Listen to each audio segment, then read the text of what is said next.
शांतीचा संदेश देणारे तथागत गौतम बुद्ध,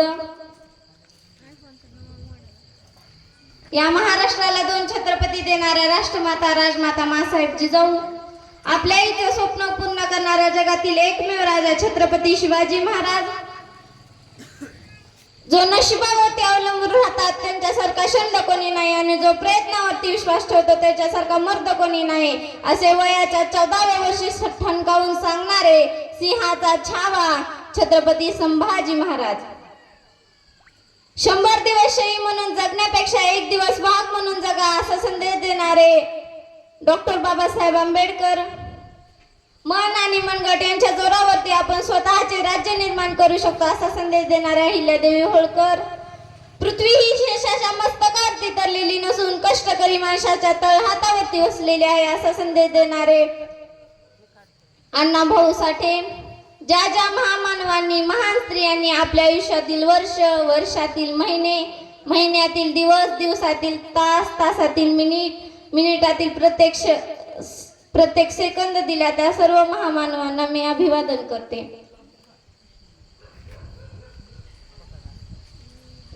पृथ्वीवर असा एकमेव महापुरुष ज्याच्यावर किमान 1 लाख भरी तरी गीते गायलेले आहे ते युग प्रवर्तक म्हणजे डॉक्टर बाबासाहेब आंबेडकर.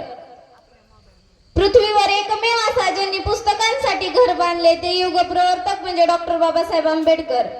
जगातील सर्वात जास्त पुस्तके वाचलेला म्हणून ज्यांची नोंद आहे असे युग प्रवर्तक म्हणजे डॉक्टर बाबासाहेब आंबेडकर.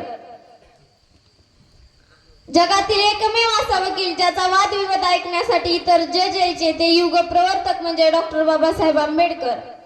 जातीय विषमतेमुळे ज्याला वर्गाच्या बाहेर बसून शिक्षण घ्यावे लागले आणि ज्यांनी जगातील सर्वात महान भारतीय संविधान लिहिलं त्या महान भारतरत्न पुरुष म्हणजे डॉक्टर बाबासाहेब आंबेडकर. ज्याच्या प्रॉब्लेम ऑफ द रुपी या ग्रंथातून भारतीय रिझर्व्ह बँकेची स्थापना करण्यात आली ते महान अर्थतज्ञ म्हणजे डॉक्टर बाबासाहेब आंबेडकर. बाबासाहेब म्हणजे दयेचा सागर, बाबासाहेब म्हणजे मायेने भरलेली घागर, बाबासाहेब म्हणजे दुबळ्यांचा आधार, बाबासाहेब म्हणजे सनातन्यांना आधार, बाबासाहेब म्हणजे नाही फक्त नाव, बाबासाहेब म्हणजे अष्टपैलू व्यक्तिमत्वाची धाव, बाबासाहेब म्हणजे आमची पिढी, बाबासाहेब म्हणजे न संपणाऱ्या विचारांची सिडी, बाबासाहेब म्हणजे भटशाहीचा जाळ, बाबासाहेब म्हणजे धर्म मातंडाची पोळपाट, बाबासाहेब म्हणजे सहिष्णुतेचं उदाहरण, बाबासाहेब म्हणजे न्यायाचं अनुकरण, बाबासाहेब म्हणजे नाही फक्त नाव, बाबासाहेब म्हणजे अष्टपैलू व्यक्तिमत्वाची धाव. मुक्यालाही बोलायला लावणारे, लंगड्याला चालायला लावणारे, ज्यांचं केवळ नाव जरी ऐकलं तरी संपूर्ण देशाचे संविधान डोळ्यासमोर येते ते संविधानाचे शिल्पकार भारतरत्न विश्वरत्न डॉक्टर बाबासाहेब आंबेडकर यांचा जन्म 14 एप्रिल 1891 साली महू या गावी झाला. माता भीमाई तर पिता रामजी सपकाळ होते. बाबासाहेब लहान असताना त्यांची आई भीमाई यांचे दुःखद निधन झाले. भीमरावांची माऊली हरपली पण त्यांची आत्या मीराबाई यांनी अगदी आईची माया देत भीमरावांचा सांभाळ केला. बाबासाहेब लहान असताना त्यांना दुय्यम वागणूक मिळायची. गुरुजी वर्गात बसू द्यायचे नाहीत, विद्यार्थी बोलायचे नाहीत. याचे उत्तर त्यांनी रामजींना विचारले तर तेव्हा रामजी म्हणायचे, बाळा आपण खालच्या जातीचा आहोत त्यामुळे आपला स्पर्श त्यांना विटाळ वाटतो. त्यावर रामजी म्हणाले, ते तर माझ्यासारखेच आहेत, मग ही जात आली कुठून? मात्र या निराळाच प्रश्नाचं उत्तर रामजींकडे नव्हते. यावरून आपल्याला लक्षात येते की बाबासाहेब लहानपणापासूनच चिकित्सक वृत्तीचे होते. प्रचंड वाचनाचा व्यसंग त्यांना होता. नवनिर्मितीची ओढ होती. एकदा असे संस्कृत शिकण्यासाठी गुरुजीकडे गेले असता गुरुजी म्हणाले, मी तुला संस्कृत शिकवणार नाही आणि तसा तो तुझा अधिकारही नाही. त्यावर बाबासाहेबांनी संस्कृत स्वतः शिकण्याचा अनुभव घेतला. केवळ शाळेतच नाही तर समाजात देखील बाबासाहेबांना दुय्यम वागणूक मिळायची. डोक्यावरचे केस वाढलेले असता न्हाव्याकडे गेले तर न्हावी म्हणायचा, मी रेड्याचे केस कापीन पण तुझे केस कापणार नाही. त्यावर बाबासाहेबांनी निर्धार केला की कुत्र्यासारखे गावाबाहेर जीवन जगणाऱ्या त्या समाजासाठी कार्य करायचे. ज्या मनुवाद्यांनी बहुजन समाजाला त्रास दिलाय त्या बहुजन समाजाला सन्मानाचे स्थान मिळवून द्यायचे. आणि बाबासाहेबांच्या संघर्षाला सुरुवात झाली. त्यात बाबासाहेबांनी महाड येथील 14 तळ्याचा सत्याग्रह केला. बाबासाहेबांना माहित होते की चवदार पाणी पिल्याने लोकांचे सोने होणार नाही, मात्र अन्यायाची जाणीव करून दिल्यानंतर बंद करायची सवय त्यांना लावायची होती. काळा राम मंदिर प्रवेशाबाबत बाबासाहेबांना माहित होते की मंदिराच्या प्रवेशाने दलितांचे प्रश्न सुटणार नाहीत, त्यांना मंदिरापेक्षा शाहीची गरज जास्त आहे. मात्र अन्याय सहन करायचा नाही, समाज जागृतीच्या उद्देशाने बाबासाहेबांनी काळा राम मंदिर प्रवेश केला. छत्रपती शिवाजी महाराजांच्या राज्याभिषेकाला ज्या मनुस्मृतीच्या नियमानुसार विरोध करण्यात आला, त्याच मनुस्मृतीला बाबासाहेबांनी दहन केले आणि छत्रपतींचा अपमानाचा बदला घेतला. हा इतिहास गावागावात जाणे आवश्यक आहे, त्यामुळे निश्चितच दलित आणि सवर्ण वाद मिटण्यास मदत होईल. बाबासाहेबांनी संपूर्ण आयुष्य केवळ बहुजन समाजासाठी खर्च केलं. त्यांना कुटुंबाकडे पाहायला वेळही नव्हता. त्यांचा संसार माता रमाई यांनी केला. कधीच बाबासाहेबांकडे कसलाच हट्ट केला नाही, सदैव त्यांच्या समाजकार्याला सहकार्य करीत राहिल्या. बाबासाहेब लोकांना दिव्याप्रमाणे काम करत होते, तर रमाई ह्या त्या दिव्याची वात होत्या. बाल्या बाल्याची माय बालियन 10 बाय 10ची खोली या विचारसरणीने विचार केला असता तर बाबासाहेब संपूर्ण आयुष्य ऐशोआरामात जगू शकले असते. एसीच्या गाडीत फिरून बाबासाहेब जगू शकले असते.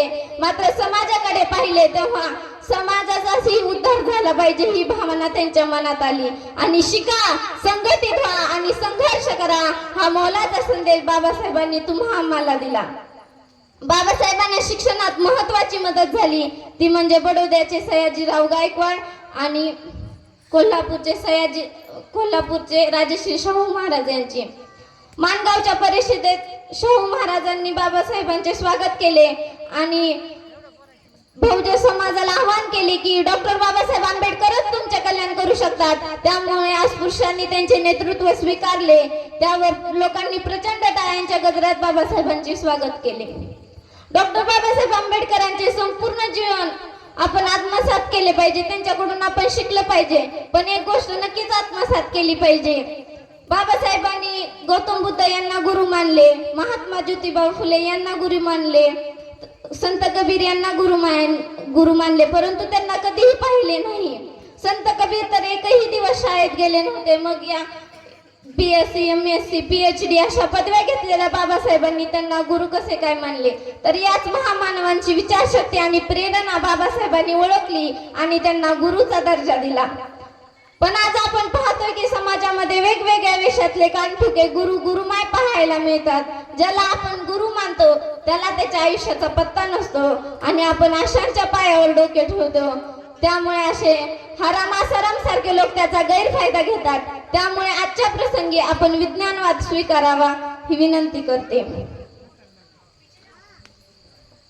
मूर्त्यांना पूजण्यापेक्षा माणुसकीला पूजते मी. काल्पनिक देवांना न मानता फुले शाहू आंबेडकरांना वाचते मी. छाती ठोकून सांगते असत्य नाकारणारी खरी भीमभक्त आहे मी. पोथ्या पुराणे वाचण्यापेक्षा शिवरायांना वाचते मी. दगडासमोर त्या कसाला झुकू रमाई जिजाई सावित्री पुढे नतमस्तक होते मी. छाती ठोकून सांगते असत्य नाकारणारी खरी भीमभक्त आहे मी. घामाचे पैसे दानपेटीत टाकून भटांची घरे भरत नाही. तहानलेल्याला पाणी भुकेलेला अन्न देऊन त्यांच्यातच देव शोधते मी. छाती ठोकून सांगते असत्य नाकारणारी खरी भीमभक्त आहे मी. हिंदू मुस्लिम शीख ईसाई म्हणून जगण्यापेक्षा माणूस म्हणून जगते मी. धर्मातील पाखंडांना न जपता माणूसपणाला जपते मी. छाती ठोकून सांगते असत्य नाकारणारी खरी भीमभक्त आहे मी. मांजर आडवी गेली म्हणून न थांबता थेट त्या दह्याजवळ त्या पोहोचते मी. दगडासमोर त्या कशाला झुकू माणूसपणाला जपते मी. छाती ठोकून सांगते असत्य नाकारणारी खरी भीमभक्त आहे मी. दगड झाले तर दीक्षा भूमीची होईल. माती झाले तर चैत्यभूमीची होईल. पाणी झाले तर चौदार तळ्याचे होईल. आणि जर पुन्हा माणूस म्हणून जर जन्म मिळाला तर फक्त आणि फक्त जय भीमवालीच होईल. भारतरत्न विश्वरत्न डॉक्टर बाबासाहेब आंबेडकरांचा. डॉक्टर